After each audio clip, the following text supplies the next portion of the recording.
sinápticos excitadores, los potenciales sinápticos inhibidores, también hemos visto una inhibición presináptica. ¿Ves cómo evolucionan los potenciales sinápticos excitadores o inhibidores también? Aquí podemos observar que hay un potencial de acción, ¿no? Ven ustedes aquí un típico potencial de acción nervioso, ¿no? Vamos a tener menos 65 milivoltios de reposo, luego un estímulo que va a llegar hasta menos 40, 45, que es, ¿qué cosa es menos 45? El umbral, y luego se produce la despolarización hasta más 30.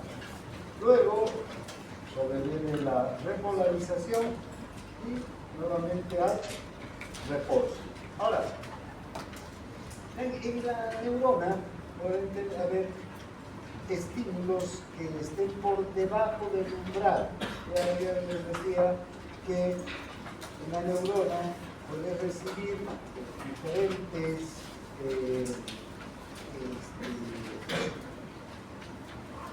neuronas, otras neuronas a través de los axones.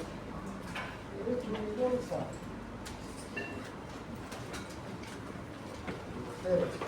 Mi bolsa. Tesoro.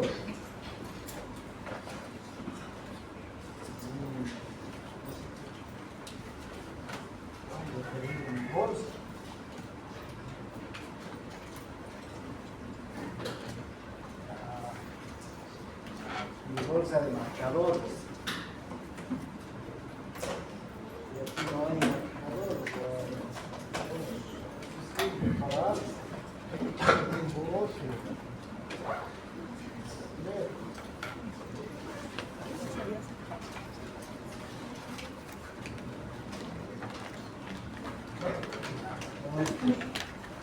Verde me vas a prestar. Todo bien, si no funciona él. Esta neurona, con sus dendritas y su axón, ¿ya? Me he dicho que a esta neurona pueden llegar muchas otras neuronas y hacer sinapsis, ¿no? En las dendritas, en el axón. Ahora, cada una de estas neuronas es capaz de descargar un potencial de acción. Una carga eléctrica va a transmitir a la neurona. Pero no todas las neuronas van a transmitir un potencial que llegue hasta menos 45 y luego se despolariza. Algunas van a transmitir pequeña intensidad, ¿sí? Entonces esta neurona puede transmitir un potencial de acción que haga que aumente a más 4 milivoltios la neurona. Si aumenta más 4 milivoltios, menos 65 más 4, ¿cuánto vamos a estar? Menos 61, lejos todavía del umbral. Esta otra puede aumentar 8 milivoltios, digamos, ¿no? ¿Cuántos ya voy a tener? 12 milivoltios, ¿no? Todavía voy a estar lejos del umbral. Va a haber otra, esta, que puede aumentar otros 8 milivoltios. Entonces sí, ya voy a pasar el umbral. Ahora, y se va a despolarizar la neurona. Si no hay esta, si todavía no ha aumentado, no ha llegado ese voltaje, entonces de menos 65 va a ir subiendo ¿a cuánto? A menos 61. Va a seguir subiendo ¿a cuánto? A menos 61 menos 8 sería 53, ¿no? 53. Todavía no estoy en el umbral. Ahora, esta neurona, entonces, debe ser de menos 65, va a ir subiendo a menos 61, a menos 53, pero está lejos todavía del umbral. Esta neurona está en reposo.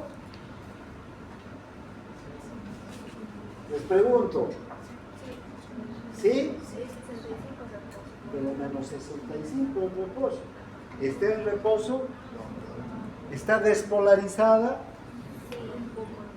Un poco despolarizada, pero no está despolarizada. Aquí ¿se despolariza o no se despolariza una célula? No hay un poco despolarizada, medio despolarizada, casi despolarizada, no hay. Tampoco está inhibida, ¿verdad? Entonces, fíjense, las neuronas, cuando tienen estas cargas eléctricas por debajo del umbral de despolarización, no están en reposo, no están despolarizadas, pero están preparándose para poderse despolarizar con otra carga eléctrica que les haga llegar a los menos 45, que es el umbral. Entonces, este estado se llama estado de facilitación. Entonces, la neurona en este estado no está en reposo, no está despolarizada, está facilitada, ¿ya? Recuerden este término, ¿sí? Está facilitada. Entonces, no está despolarizada ni en reposo. ¿Por qué? Porque si llega otra carga pequeña, vean, de 8 milivoltios, una neurona aporta, entonces ya va a tener ¿cuánto?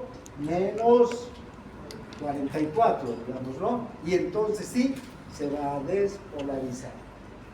Ya va a pasar el umbral de despolarización.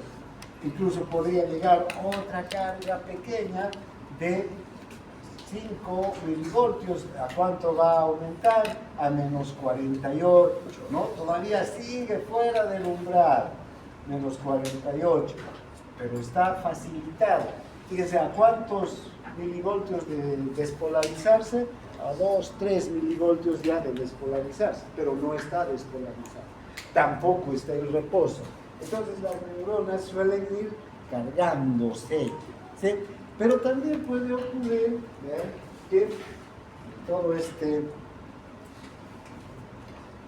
asunto que estamos ahora con un marcador verde, hay una neurona, otra neurona que más bien mande un postsináptico, un potencial postsináptico inhibidor que lo negativice, digamos de menos 5 milivoltios. Entonces, ¿qué va a ocurrir aquí? En vez de que estos 3 milivoltios, que hemos visto, estos 5 milivoltios aumente, de menos 53 bajará más todavía, ¿no?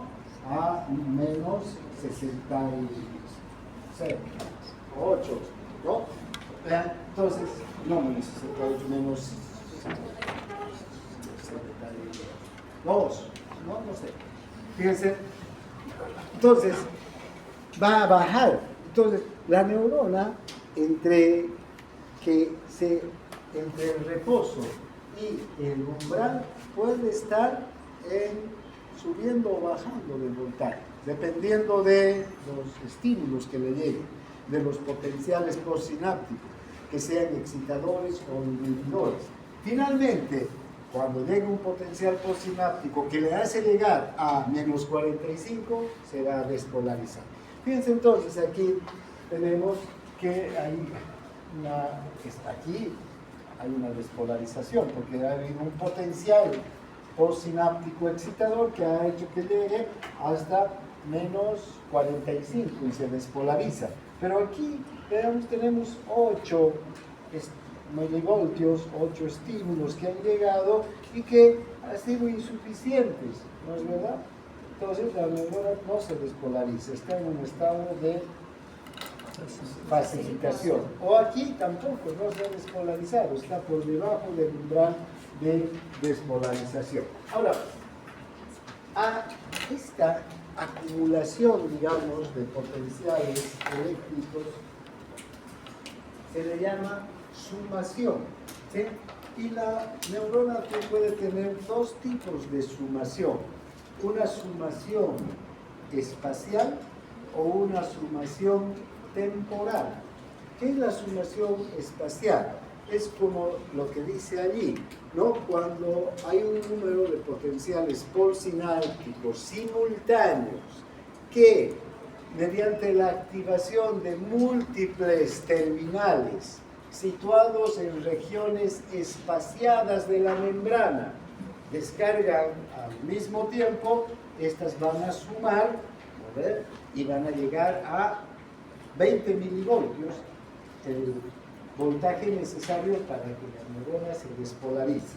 Entonces, ¿por qué se llama sumación espacial? Porque en el espacio de la membrana, en todo este espacio de la membrana, hay 1, 2, 3, 4 terminales postsinápticos, ¿no? Que están situados en regiones diferentes, que descargan.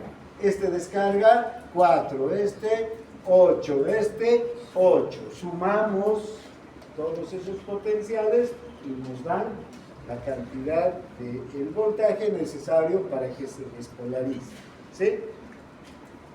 Entonces, es una sumación, como aquí dice, es un efecto aditivo.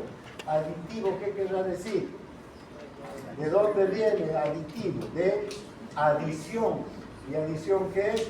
Suma, ¿no es verdad? Entonces, estamos sumando cada uno de los voltajes que aportan los terminales, diferentes terminales, diferentes axones que están ubicados en lugares, ¿no?, espaciados, ¿no?, de la membrana. Esa es la sumación espacial. En cambio, la sumación temporal se debe a descargas repetitivas de un solo terminal. Fíjense, aquí tenemos un solo terminal, pero este terminal es capaz de, en un tiempo muy pequeño, en un milisegundo, de descargar a gran velocidad, ¿no?, la cantidad de voltaje que necesita la célula para llegar al umbral, ¿no? Entonces, cuanto más alta sea la velocidad de estimulación que llega a través de un terminal, ¿no?, y la frecuencia de descargas de esta neurona, es decir, de potenciales de acción que llegue a través de esta neurona, más alta va a ser la frecuencia, mayor será el voltaje y más fácil que la célula se despolarice, que llegue a ¿cuánto? A menos 45, y luego se despolarice y entonces esta célula sea capaz de transmitir un potencial de acción por su axón. Mientras no llega a menos 45, entonces la neurona no va a despolarizarse, no va a transmitir este potencial de acción hacia la próxima neurona, ¿sí? Pero va a almacenar, si quieren, esa energía. Está almacenando de este. Aquí hay una sumación espacial. Pero cuando un solo terminal es capaz de descargar mediante, digamos, una alta frecuencia de descargas repetitivas, también puede llegar al voltaje del umbral y producir la despolarización. ¿Está claro? ¿Sí?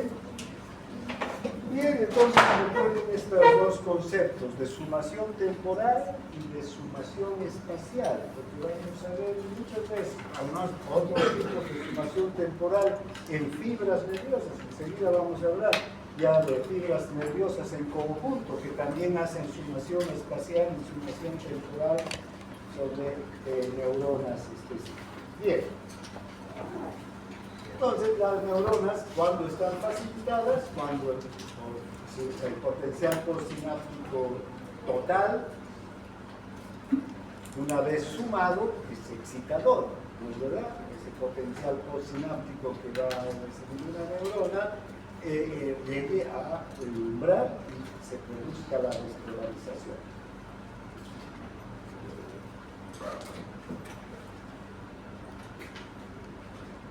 Entonces, podríamos decir, cuando el potencial de membrana está más cerca del umbral de disparo que lo normal, pero que todavía no ha llegado al umbral, ¿cómo está la neurona? Facilitada, ¿no es verdad? No está despolarizada, pero tampoco está en reposo, porque ya hay una carga eléctrica que está aumentando. Bien, ahora las dendritas tienen algunas funciones especiales para excitar las neuronas, ¿ya? El campo espacial de excitación de las dendritas es muy amplio. Suelen extenderse las dendritas de 500 a 1000 micrómetros en todas las direcciones. Entonces, imagínense la cantidad de neuronas, de axones que pueden excitar sobre una, digamos, extensión de la dendrita. Esta es una dendrita, por decir un ejemplo muy reducido. Desde aquí hasta aquí puede haber hasta 1000 micrómetros, ¿verdad? Una neurona extenderse su dendrita. Y en estos 1000 micrómetros pueden haber muchos terminales o presinápticos de otras neuronas que están enviando señales excitadoras o señales inhibidoras también. Fíjense cómo estas señales excitadoras o inhibidoras pueden ir, por una parte, disminuyendo el potencial postsináptico, ¿no? O mejor, a ver, aumentando el potencial de membrana en reposo, pero no llegando al umbral. O, mientras algunas vean que el potencial de membrana en reposo vaya aumentando, otras van a hacer que el potencial de membrana en reposo vaya disminuyendo, porque unas son excitadoras y otras son inhibidoras, ¿no? Entonces, al final, la suma de todos estos potenciales que van a llegar, tienen que conseguir que la neurona tenga que aumentar, llegar al umbral y se produzca la despolarización. Fíjense, si haríamos el ejercicio de sumar todos estos potenciales excitadores e inhibidores, digamos aquí en la neurona está en menos 60 milivoltios, ¿sí? Está facilitada, pero aquí a nivel del axón hay otras neuronas que están aportando con potenciales inhibidores potentes. ¿Y cómo la tienen aquí a la neurona? Inhibida, ¿no? En un estado de hiperpolarización, más bien, muy por debajo del umbral. Aquí estamos en menos 70, menos 75. Entonces, tienen que haber muchas descargas positivas, excitadoras, para que se pueda revertir este estado de inhibición en el que está el axón, porque si el axón está inhibido, no va a poder transmitir potenciales de acción, ¿no? Bien, poco es eso lo que... Entonces, hay un estado excitador y un estado inhibidor, siempre en las neuronas. Luego la fatiga de la transmisión sináptica. Recuerdan, hemos hablado de la fatiga muscular en las neuronas y en la sinapsis de las neuronas también va a haber fatiga. ¿Cuándo va a ocurrir? Cuando hay una sobreexcitación de la neurona.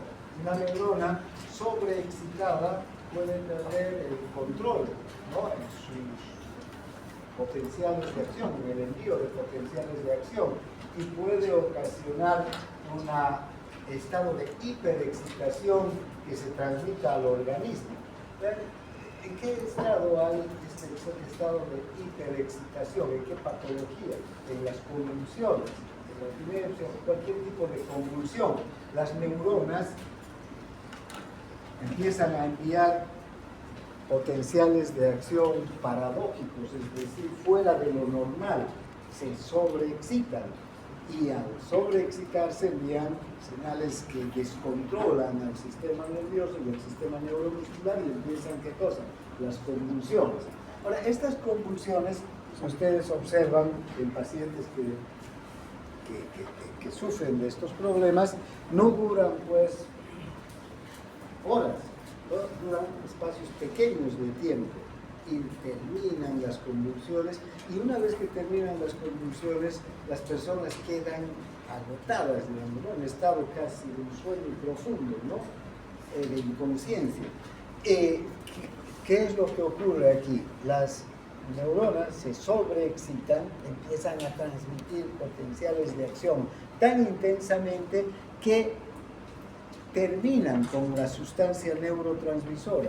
Digamos, la sustancia neurotransmisora se acaba y ya no pueden seguir transmitiendo potenciales de acción. Una vez que esto ocurre, entonces deja de haber el estado de excitación y todo queda, digamos, más bien en un estado de relajación, ¿no? De inhibición. Este es un mecanismo de, digamos, de resguardo de las neuronas, porque si no podría detenerse este estado de sobreexcitación, si no llegara al agotamiento la neurona, entonces este estado de sobreexcitación terminaría en la muerte del individuo, ¿no? Que un organismo no puede resistir ese estado de sobreexcitación permanente. Entonces, como un mecanismo de defensa, de protección del sistema nervioso, de protección de las propias neuronas, que se acabe el neurotransmisor y termine la transmisión. Rara vez se llega a este estado de fatiga en la transmisión nerviosa, pero cuando hace falta, cuando hay una hiperexcitación, suele llegarse al estado de fatiga. Y eso es algo, digamos, explicable, porque una sustancia física, como es el neurotransmisor, que hemos visto, se tiene que sintetizar, se tiene que tener el material necesario, se tiene que tener el ATP necesario para sintetizar el neurotransmisor. Si se sintetiza en grandes cantidades para transmitir estos potenciales anormales, ¿no? Esta cantidad de potenciales que no es normal que transmita la neurona, por muy excitada que esté, ¿vean? Este estado de sobreexcitación, normal que acabe con el neurotransmisor, ¿no? Hasta que se reponga neurotransmisores, la neurona queda en estado de inhibición.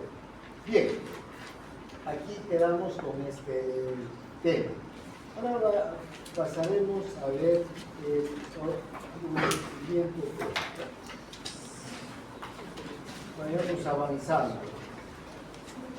Creo que nos hemos distraído bastante con cada uno de los conceptos para que les quede claro y que en los próximos ya se vaya avanzando más rápido, porque ya van a saber los conceptos básicos de la sinapsis, la neurotransmisión, etc., ¿no? Bien. El próximo tema es hablar ya de los receptores sensitivos y los circuitos neuronales que utilizamos para el procesamiento y la transmisión de la información sensitiva. Bien. Nosotros estamos rodeados de una cantidad enorme de estímulos, ¿no? Estímulos que nos llegan del medio ambiente en forma de luz, de sonidos, de temperatura, estímulos de tacto, presión, que tienen que ser recogidos estos estímulos y luego transmitidos al sistema nervioso para que los podamos interpretar, ¿no? Si hace frío, en este momento estoy frente a mis compañeras, frente al aire acondicionado, ¿verdad? hay unos receptores que están recibiendo el estímulo y ella está sintiendo frío, pero tiene que haber una estructura que perciba que está haciendo frío. Va hacia el sistema nervioso a través de vías especializadas, llega a su sistema nervioso central y ella interpreta, ¿no? Y toma una decisión en función de esa interpretación. Me dice, doctor, apague por favor el aire acondicionado. O yo le diré, bueno, mejor andate más allá o más aquí. O vaya alguien a decir a doña Jenny que venga a apagar el aire acondicionado, pues yo no tengo con qué apagar, ¿no? O alguien de aquí, pero por ahí lo arruinamos. Puedes apagar su ¿ven? Un ejemplo de cómo nuestros receptores sensitivos envían información sobre estímulos que recibimos y nosotros somos capaces de interpretar ese estímulo y tomar una respuesta adecuada al estímulo. Lo mismo que si me corto un dedo, me va a doler, voy a retirar el miembro del lugar donde me está doliendo. O si toco esta superficie y siento que es suave, ¿no? Y toco esta otra y es más áspera y las puedo comparar, ¿no? Sé que esta es más suave, que esta es más áspera. Entonces, recojo estímulos y los transmito. Esos son estructuras especializadas las que nos permiten recoger estímulos. También en nuestro interior, en nuestro organismo, tenemos las mismas estructuras que son capaces de recoger estímulos que produce ya nuestro cuerpo, que se producen en el interior de nuestro organismo y que nuestro sistema nervioso necesita de esa información, de esos estímulos, ¿no? La cantidad de oxígeno, por ejemplo, que está en mis arterias. Si no tengo esa información, el sistema nervioso puede ignorar, y si hay poco oxígeno, yo sigo como si nada, ¿ya? Y empiezo a entrar en hipoxia. Pero si disminuye la concentración de oxígeno, hay unos receptores que perciben esa disminución de la concentración o de la presión parcial de oxígeno en las arterias. Eso supone que a los tejidos está llegando muy poco oxígeno, que las células van a sufrir, entonces transmiten hacia el sistema nervioso central estos receptores, estas estructuras transmiten esta información. ¿Y qué pasa? Yo empiezo a respirar más rápido. ¿Para qué? Para llevar más oxígeno a mi organismo. ¿Ven? ¿Cómo tenemos entonces receptores distribuidos por todo el organismo, en la superficie y en el interior del organismo? Estos receptores, estas estructuras nerviosas, captan todos los estímulos que necesitamos para sobrevivir, ¿sí? Todos los estímulos que se producen a nuestro alrededor. Bien, entonces, la información va a llegar al sistema nervioso suministrada por estos receptores sensitivos. Estas estructuras de las que les estoy hablando se conocen como receptores sensitivos. Detectan estímulos como tacto, sonido, luz, dolor, frío, calor, sabor, olor. Son de diferente tipo, ¿sí? Y de diferente estructura. Todas tienen el mismo fin, transmitir un estímulo, pero como los estímulos son muy diferentes unos de otros, entonces un estímulo luminoso no va a poder ser transmitido por este corpúsculo de Pacini, que es como un bulbo, como una cebolla. ¿Sí?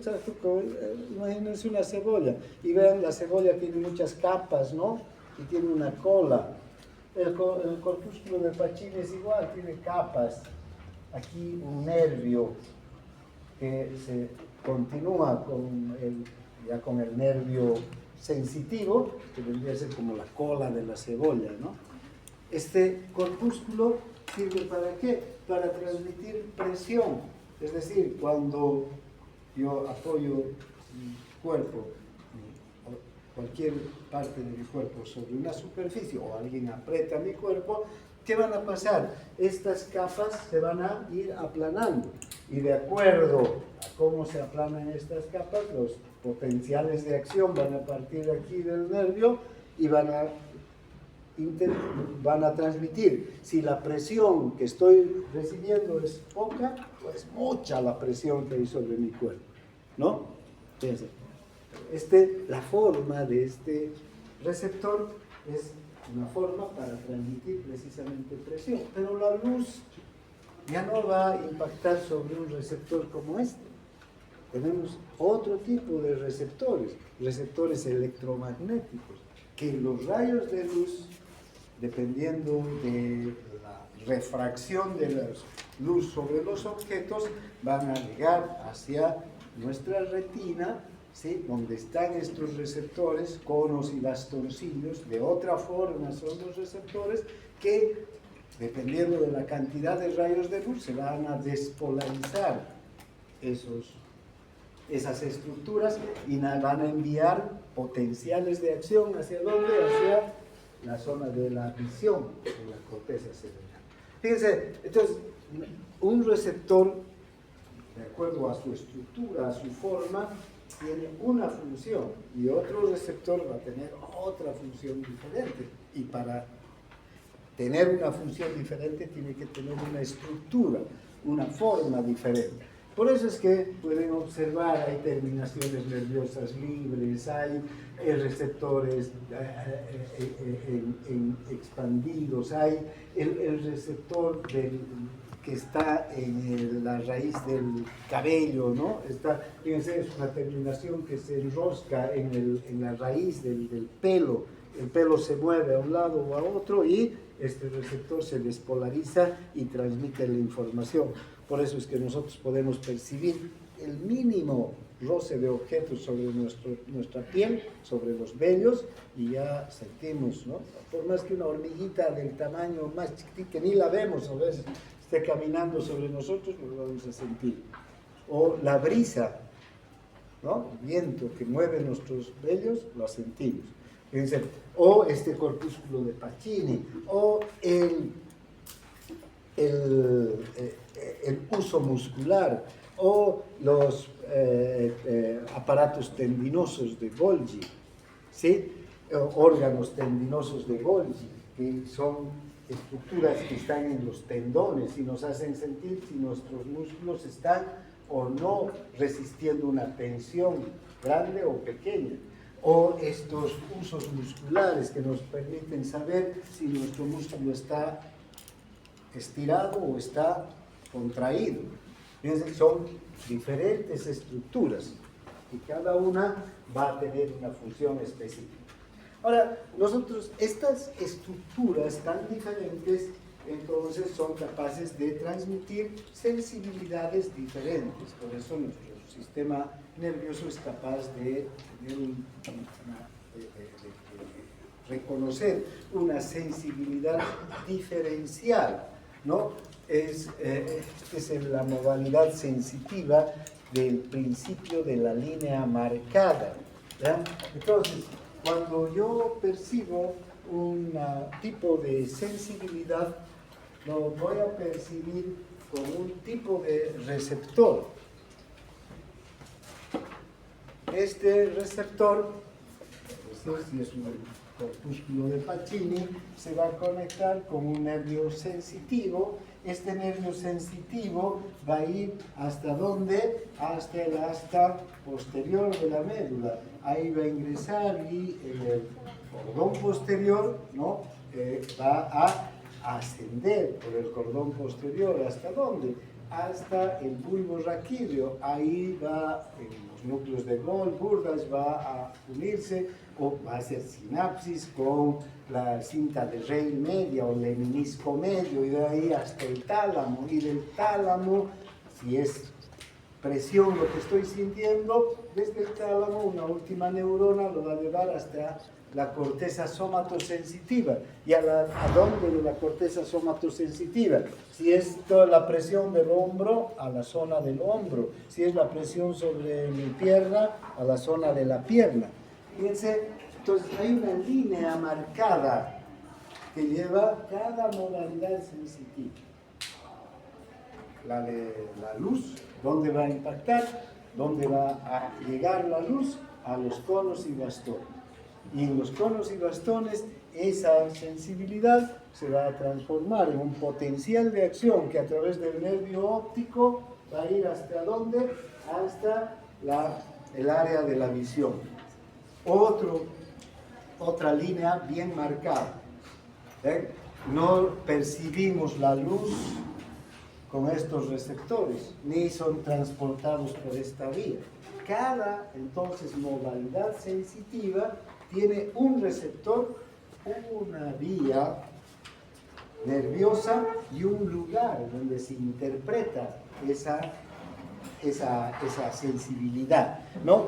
En la zona de la corteza de la visión, entonces tenemos células especializadas que van a transformar los potenciales de acción que están llegando hasta esas células, ¿en qué? En imágenes, en colores, en profundidades, ¿no? Que son diferentes que las interpretaciones que van a hacer en el área somatosensitiva de la corteza parietal, las células que están ahí van a interpretar tacto, estas células de aquí no están viendo si esto es blanco o esto es gris, ¿no? Esas son las células de la corteza occipital. Las de la corteza parietal, del área somatosensitiva, me dicen, esto es suave y esto es áspero, estoy diferenciando. Entonces, desde cada célula, cada neurona entonces, que tenemos en el organismo, incluido estos receptores, nos van a transmitir un tipo de sensibilidad muy diferenciada una de otra. Entonces, para tener esta sensibilidad diferenciada, empezamos con los receptores. Y podemos agrupar a los receptores en 5 grandes grupos. El primero, los mecanorreceptores. ¿Por qué se llaman mecanorreceptores? Porque detectan la compresión mecánica, el aplastamiento del tejido, digamos, una compresión mecánica. Estoy aplastando mi tejido. Al tocar, también mis receptores del pulso se están apretando, ¿no es verdad? Y están desencadenando potenciales de acción. O también cuando estos tejidos se estiran, ¿no? Entonces también van a desencadenar potenciales de acción y van a enviar la señal hacia el sistema nervioso central. Luego tenemos los termorreceptores. Estos ya no se estimulan con la compresión y el estiramiento, sino ¿con qué? Con la temperatura. Si hace frío o hace calor. Incluso tenemos termorreceptores en el hipotálamo, no solamente termorreceptores afuera, ¿no? Sino también en el hipotálamo que miden la temperatura corporal. Si aumenta nuestra temperatura corporal, el hipotálamo manda órdenes, ¿para qué? Para que se abran los poros, ¿no es verdad? Para que sudemos, para que se refresque la piel, para que disminuya el metabolismo. Varios mecanismos internos se empiezan a desencadenar para que la temperatura se mantenga en 38 grados. Pero si la temperatura es externa, ¿verdad? Sentimos mucho calor, ¿qué hacemos? Vamos y nos dirigimos a un lugar fresco, a la sombra, ¿no? Empezamos a airearnos, algo vamos a hacer. Y lo mismo cuando tenemos frío, ¿no? Entonces son otros receptores. Luego están los nocireceptores. Noci significa daño, noxa, viene de noxa, que es igual a daño. Así como termo habla de temperatura, ¿no? Noxi dice daño. Entonces, siempre que hay un daño en los tejidos, estos nocireceptores o receptores para el dolor perciben ese daño. Y estos nocireceptores están distribuidos por todo el organismo, por todos los tejidos en general. Entonces, si me pincho el brazo, me pincho el pie, me pincho la oreja, donde me corto o me quemo, voy a sentir dolor, ¿no es verdad? También en los órganos, en especial en las cubiertas de los órganos internos están estos nociceptores. Un daño que hay en cualquier órgano, estos nociceptores perciben ese daño y empiezan a transmitir señales. ¿Para qué? Transmiten qué cosas, potenciales de acción. ¿Para qué? Para que sintamos el dolor, ¿no? Y resolvamos de alguna manera el dolor. Son los receptores del dolor. Detectan alteraciones ocurridas, daños ocurridos en los tejidos, ¿no? Ya sean físicos, mecánicos, químicos, cualquier tipo de daño que sufra nuestro tejido van a percibir estos nociceptores. Luego tenemos los electromagnéticos, detectan la luz, la descomposición de la luz, para que podamos interpretar en nuestra área de la visión si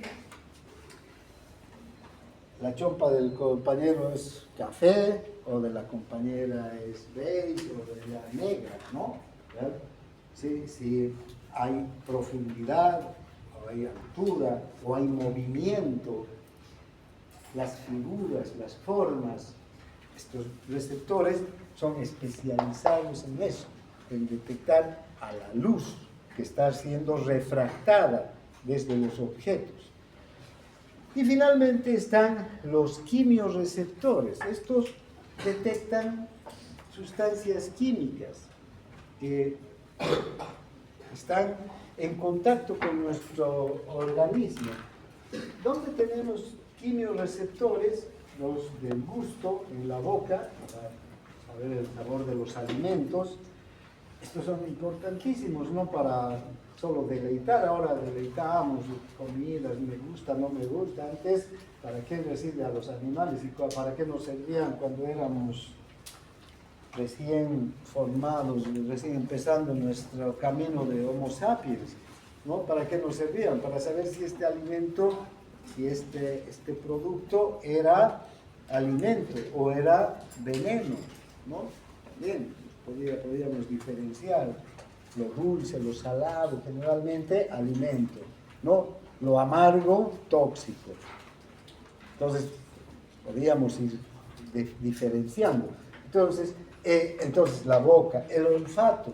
¿No han notado ustedes que los animales no comen nada si no huelen primero? Y nosotros mismos, si huele algo feo, ¿qué? ¿Vamos a comer? No, ¿no? Entonces, el olfato es importantísimo. Entonces, tenemos en la boca, en la lengua y en el olfato, en la lámina cribosa, en la nariz. Luego tenemos receptores que van a percibir el oxígeno, la concentración de calcio, la concentración de dióxido de carbono, de sodio en el organismo, de potasio. ¿Para qué le sirve al organismo saber las concentraciones de todas estas sustancias? Para dar las respuestas adecuadas. Incluso cuando baja la concentración de glucosa, de aminoácidos, que tenemos hambre, ¿no? El hipotálamo, vamos a ver, tenemos el centro del hambre en el hipotálamo, empieza a percibir que baja la concentración de glucosa o de aminoácidos o de ácidos grasos y empieza a enviar órdenes hacia el estómago, hacia el organismo en general para buscar comida. Si baja o sube la concentración de sodio, aumenta la osmolaridad. Hay receptores también en el hipotálamo. ¿Para qué? Para que busquemos agua. Empezamos a tener sed. Hay el centro de la sed. Ahí hay receptores para esta sustancia. Entonces, por todo el organismo vamos a tener receptores que detectan los cambios que tenemos en el interior de sustancias químicas que están en nuestro organismo. Bien, entonces, tenemos esos grupos de receptores. Aquí los receptores, los mecanorreceptores, van a transmitir sensibilidades táctiles cutáneas, tacto fino, tacto grosero, terminaciones nerviosas libres, terminaciones vulvares, discos de Merkel, terminaciones en ramillete, terminaciones de Ruffini, terminaciones encapsuladas como los corpúsculos de Meissner o de Krauss, los órganos terminales del pelo. Todos estos nos sirven para el tacto, tanto el tacto fino como el tacto grueso. Luego, sensibilidad de órganos profundos, terminaciones nerviosas libres, vulvares, ramilletes, en Ruffini, encapsuladas, corpúsculos de Pacini, terminaciones musculares, los usos musculares, el órgano tendinoso de Golgi. Todos estos están en la profundidad ya de nuestros tejidos, nos sirven para la presión, por ejemplo, estos corpúsculos de Ruffini, Pacini, nos transmiten sensibilidades de presión, como una fuerza externa comprime nuestros tejidos, ¿no? Y sé que hay una presión grande o una presión pequeña sobre mi cuerpo. También mecanorreceptores son los del oído, ¿no? Los receptores acústicos de la cóclea, la membrana timpánica, ¿no? Es una membrana muy delgada, flexible, que está unida ¿a quién? A los huesecillos del oído, ¿no es verdad? ¿Y qué ocurre aquí? El sonido que viaja a través del aire, expandiendo el aire, choca contra esta membrana y al chocar contra la membrana produce el movimiento de todas estas estructuras internas y despierta ¿qué? Potenciales de acción que son enviados a través del nervio auditivo hacia la zona de la audición para que yo sepa el tipo de sonido que estoy percibiendo, ¿no? Bien, luego tenemos receptores del equilibrio, los receptores vestibulares, tanto la cresta ampular que está en los conductos circulares, como las máculas del utrículo y del sáculo, que son estructuras que perciben la posición de nuestra cabeza, si yo estoy de pie, si estoy echado. ¿Por qué? Porque van a sentir que unas pequeñas sustancias, ¿no?, de carbonato de calcio, que son los otolitos, descienden e impactan sobre células pilosas. Si estoy parado, estas células por la gravedad empiezan a caer, doblan estas células pilosas, aquí se transmite un potencial de acción, al doblarse la célula permite que entre el sodio y se transmite a través del nervio vestibular un potencial de acción para saber que yo estoy de pie. Si estoy echado, la mácula del sáculo está en otra posición, va a hacer lo mismo y va a transmitir y va a informar a mi sistema nervioso que estoy echado, no estoy parado. O si me estoy moviendo, de los conductos semicirculares, si estoy moviendo mi cabeza, para avisarme del estado de equilibrio y corregir inmediatamente cualquier falla en el estado de equilibrio.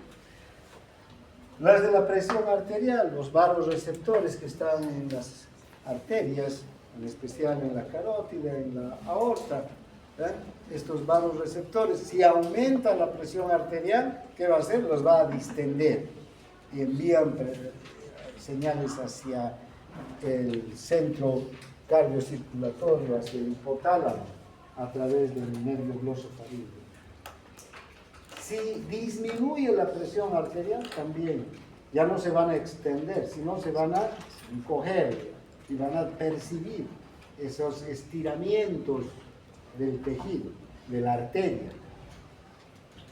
Entonces son todos mecanorreceptores, porque se estimulan por la compresión o por el estiramiento de los tejidos, ¿no?, donde se da el estímulo. Luego tenemos los termorreceptores, como para el frío o para el calor. Si hace frío, unos receptores se activan. Si hace calor, otros receptores se van a activar. Generalmente tiene que ver con coagulación de proteínas intracelulares de estos receptores. Luego, los nociceptores, los que les comentaba para el dolor. Si hay un tejido que se destruye, las células de los tejidos contienen sustancias, muchas sustancias como iones potasio, hidrógeno, pueden estimular la producción de brancicina, sustancia P, y estos Estas terminaciones nerviosas libres están alrededor de las células. Si estas células se destruyen, esas sustancias se unen al receptor y producen ¿qué? Potenciales de acción que envían a través de nervios específicos hasta las zonas del dolor. Ya no van a llegar a la zona de la visión, ¿no? Va a llegar a la zona del dolor y me van a avisar que me está doliendo y dónde me está doliendo. Luego estos receptores electromagnéticos para la visión, y fíjense los quimiorreceptores, gusto, olfato, oxígeno, osmolaridad, concentración del dióxido de carbono, de la glucosa, de los aminoácidos, de los ácidos grasos y de muchas otras sustancias. Cada una de las sustancias va a tener un receptor que va a avisar a nuestro sistema nervioso si está alta o está baja. ¿Para qué? Para que haya una respuesta adecuada. Una glándula se estimule o se inhiba si hay un exceso o hay una deficiencia.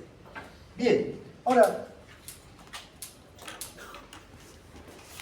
¿cómo se traducen los estímulos en los receptores?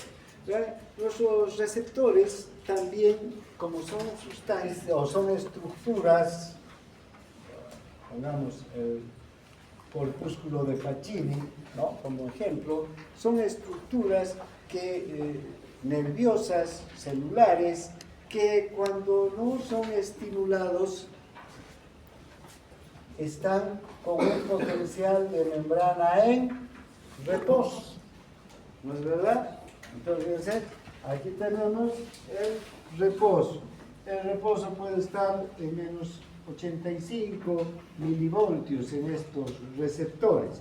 Cuando son estimulados y alcanzan un umbral, inmediatamente empiezan a transmitir los estímulos.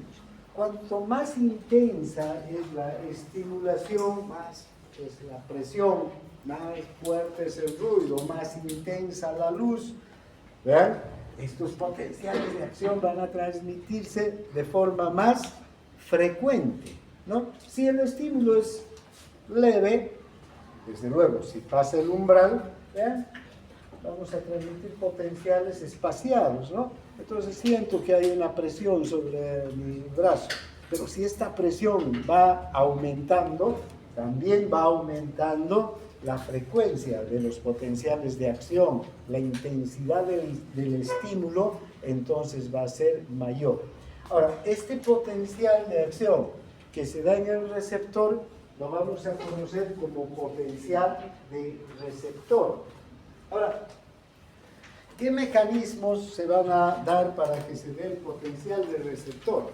Hemos dicho que cada receptor es una estructura diferente. Cada receptor tiene su propia estructura, su propia función. Entonces va a haber diferentes mecanismos de estimulación también, ¿no? Por ejemplo, la deformación mecánica del receptor. Estos, generalmente, ¿quiénes van a tener una deformación mecánica? Los mecanorreceptores, ¿no? Se van a deformar. ¿Por qué? Porque va a haber una fuerza mecánica que los va a hacer que se aplasten, que se estiren.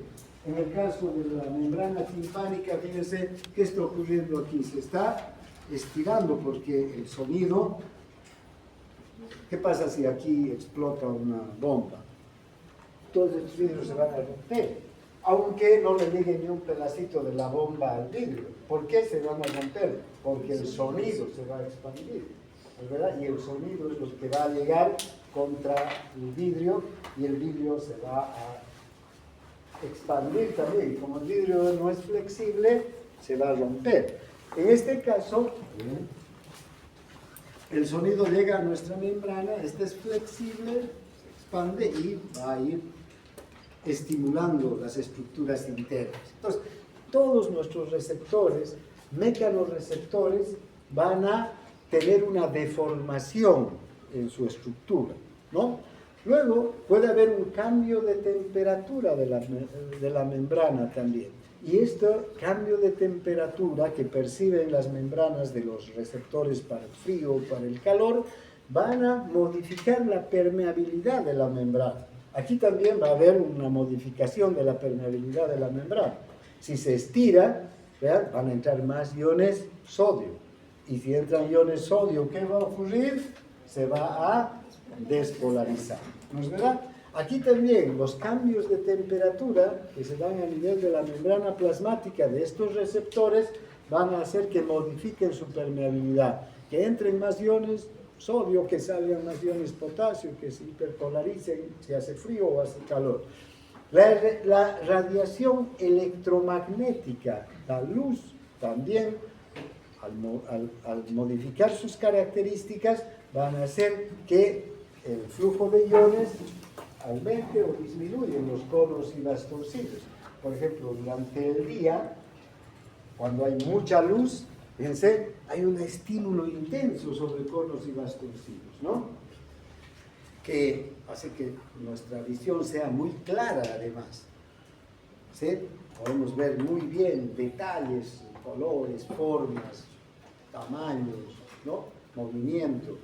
Pero en la noche más oscura, la estimulación de estos nuestros conos y bastoncillos es menor. Entonces, fíjense, la emisión de potenciales de acción, donde vemos aquí atrás, durante el día será más o menos como esta parte, ¿no? Muy frecuente, o sea, potenciales de acción que van intensamente y de manera frecuente hacia nuestro centro de la visión. En cambio, en la noche será así. Y si estamos en una total oscuridad, donde no hay un ápice de luz, ¿cómo será? El reposo, quizá, ¿no? Algo por debajo del umbral de despolarización, porque no está llegando la luz, que es el principal estímulo para estos conos y bastoncillos.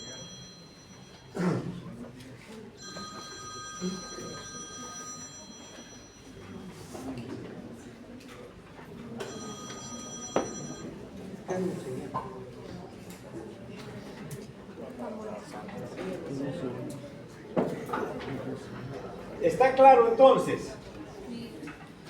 Entonces, para que redondear todo lo que hemos dicho, que la causa básica en el potencial de membrana va a ser una modificación en la permeabilidad de la membrana, ¿sí?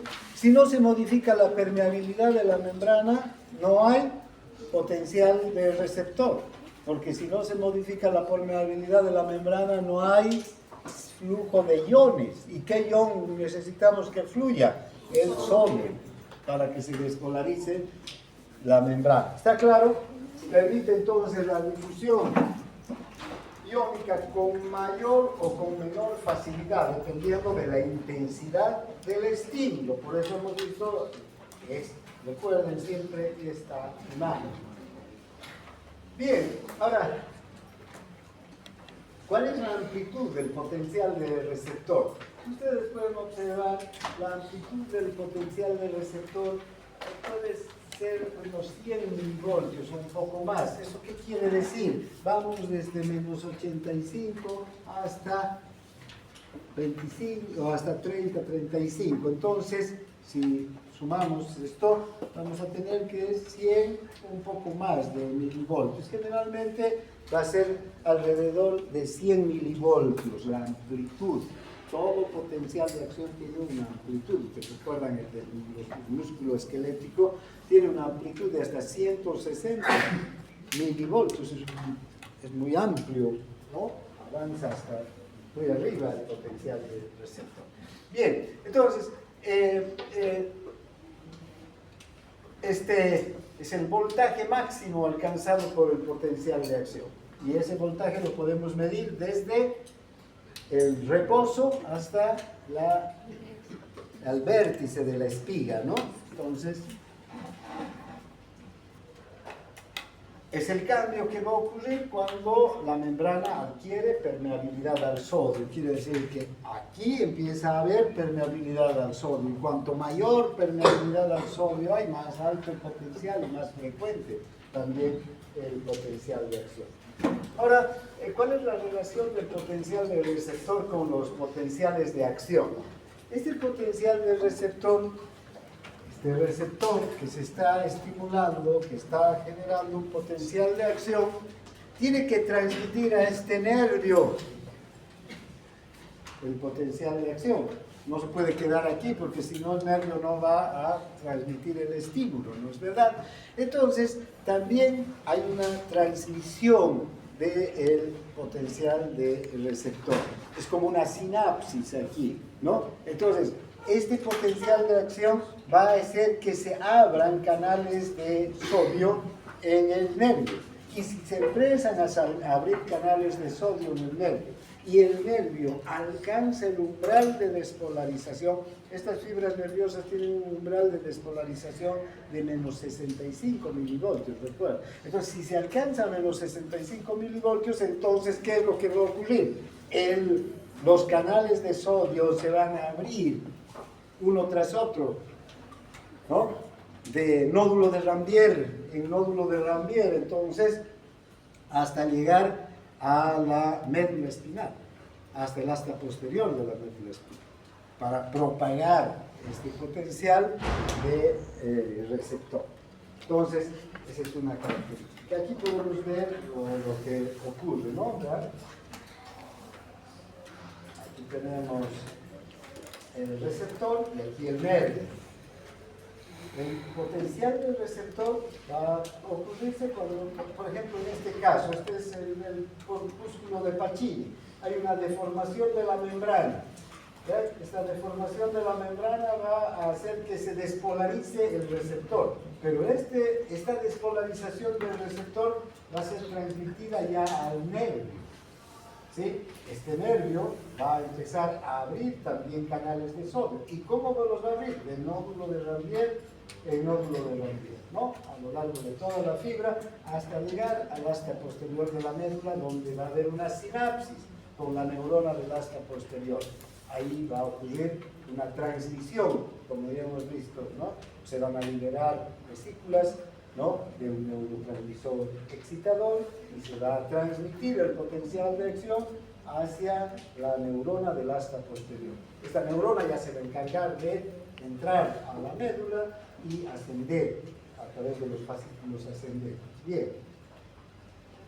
Ahora, ¿cuál es la relación entre la intensidad del estímulo y el potencial del receptor? Ahora, en un momento veíamos también, cuanto mayor es el estímulo, mayor va a ser, ¿no?, la amplitud del potencial del receptor y la frecuencia de disparo del receptor. Si es una compresión mecánica, entonces esta compresión mecánica, si es leve, ¿no?, si llega al umbral, se va a despolarizar y esta despolarización va a enviar, digamos, señales de forma más o menos espaciada. Pero si la intensidad del estímulo es mayor, más fuerte es la compresión, entonces la despolarización va a ser más intensa y cada vez más, con mayor la frecuencia de estímulo, ¿no?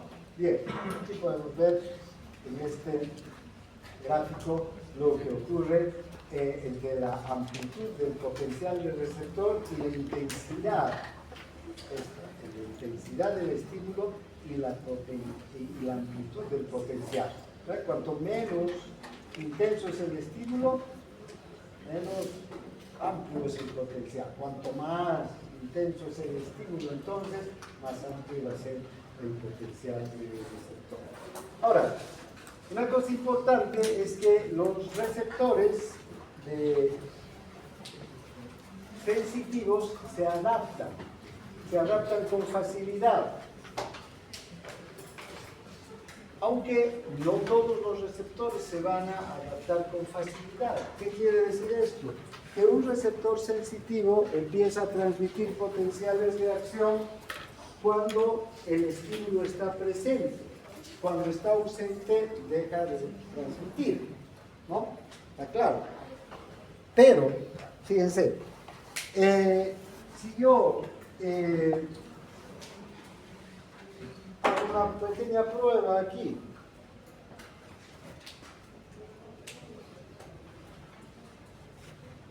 Ven, por favor.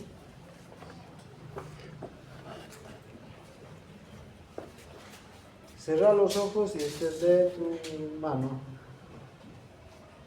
Cerrar tus ojos. Totalmente. No estés haciendo trampa, ¿no? ¿Sientes algo? ¿Sientes? Sí. ¿Sientes? No.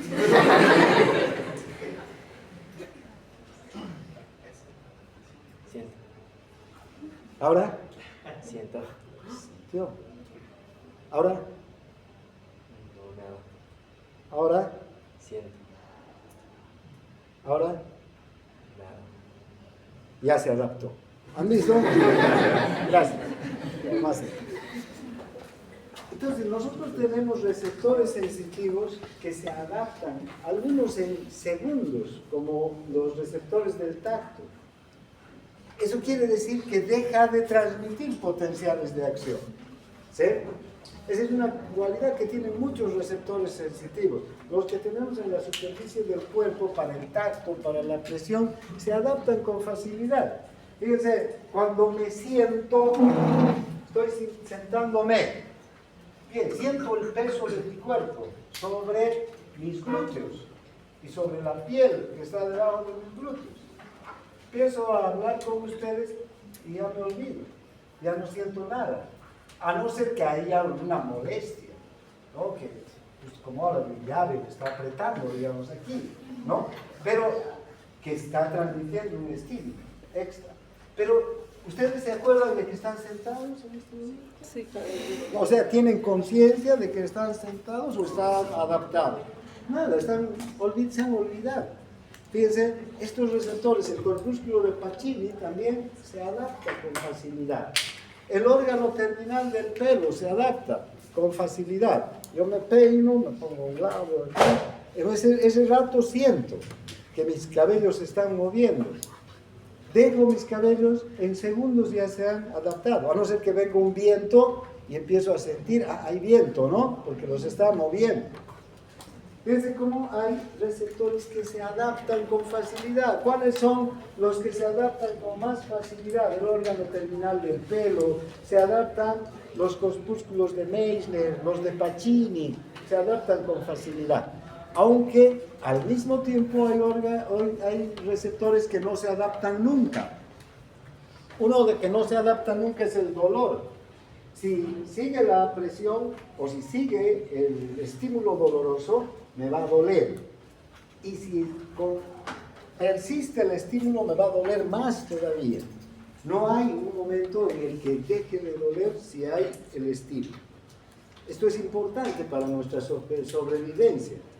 ¿Verdad? No puede adaptarse, porque si se adapta, ese estímulo doloroso puede terminar matándome. ¿No es verdad? Entonces tengo que responder a ese estímulo doloroso, liberarme del estímulo doloroso si quiero que me deje de doler. Pero también los receptores que están en las cápsulas articulares todo el tiempo están transmitiendo información sobre cuál es la posición de cada una de las partes de mi cuerpo.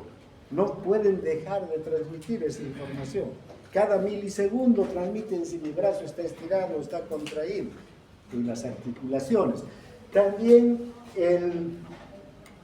otros que no se adaptan nunca son los usos musculares, para decirme cómo están mis brazos, o los varoreceptores, no se adaptan, no pueden adaptarse.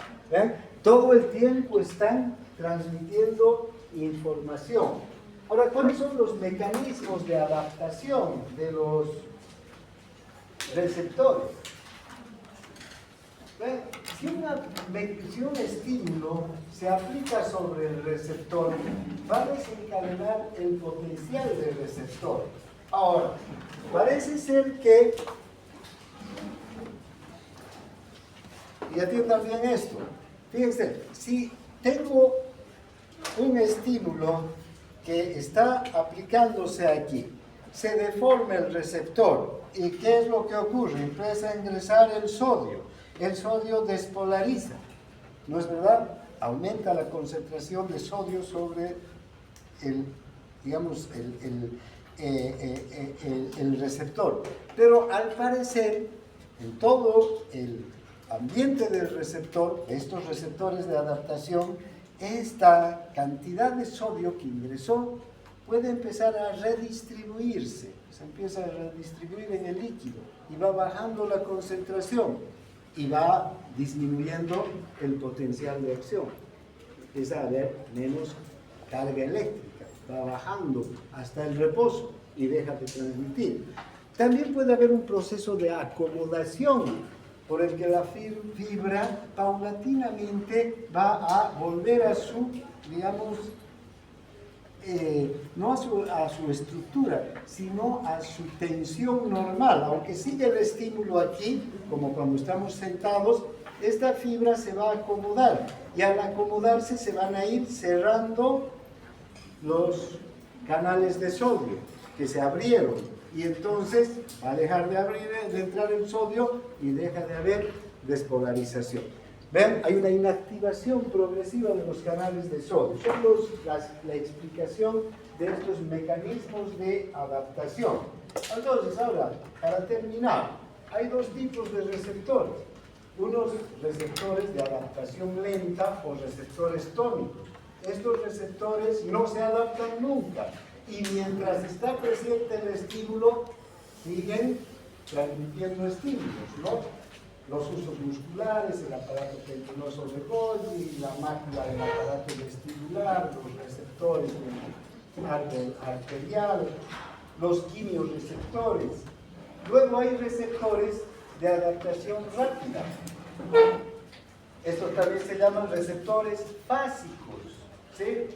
Se adaptan con rapidez estos receptores fásicos. No pueden utilizarse para transmitir una señal permanente, ¿sí? Solamente cuando el estímulo está presente, en el momento en el que está presente y luego se adapta.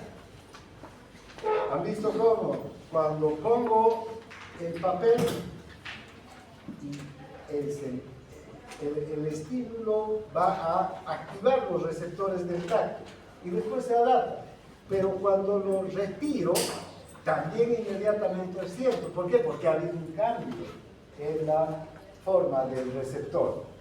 Entonces, estos receptores se van adaptando y estimulando, activando cada vez que hay un cambio en la intensidad del estímulo. Si hay un cambio en la intensidad del estímulo, van a volver a transmitir. Si no hay un cambio en la intensidad del estímulo, van a dejar de transmitir. Entonces, tenemos estos dos tipos de receptores. Mañana vamos a ver estas fibras que transmiten diferentes tipos de señales y su clasificación fisiológica.